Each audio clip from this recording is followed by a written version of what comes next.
I started reading the books during the process of getting Jack Reacher. So I'd read all the books before filming, but I was sort of falling in love with Reacher during the process, which made it harder for me because, the closer I got, the more I was like, oh, I have to be this guy.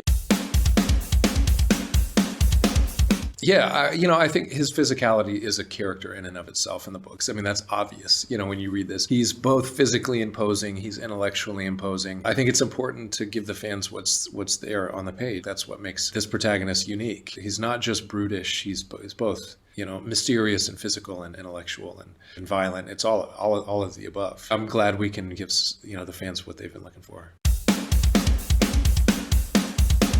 He's been, he saw everything that we did. He really wanted to be involved. He would stay on set. He'd be there all day. He wanted to be a part of this. Yeah, he was on set and we had this great scene in a diner and I was like, do you think he'd want to maybe we pass each other and bump into each other? The fans would, I think they'd love that. So I pitched it to him and he was like, yeah, let's do it. I was like, yes.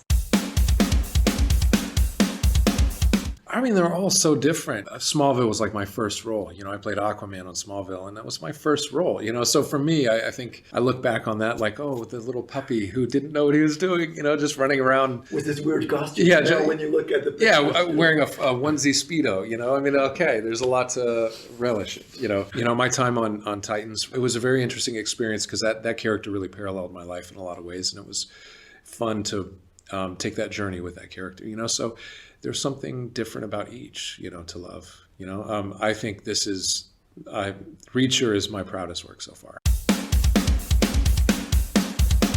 Yeah, I was a 90s kid growing up, so I grew up playing the arcade games and, Nintendo Turtles and, Halloween, I'd be a Ninja Turtle. But I was always Mikey, growing up. So I was tortured a little bit, not getting to play Mikey. I didn't understand what I was auditioning for. I knew it was for Thor, but I didn't understand, that was still relatively new. That whole Marvel Cinematic Universe was we didn't understand how big that was going to be yet.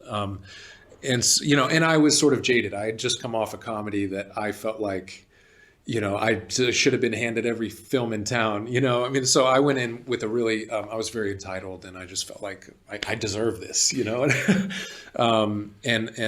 the reaction that I got was what you'd expect for somebody with an attitude like that. So it really, it humbled me and I kind of reimagined how I approached my career in the craft and it's changed my life for the better ultimately. But yeah, that was a tough part to lose,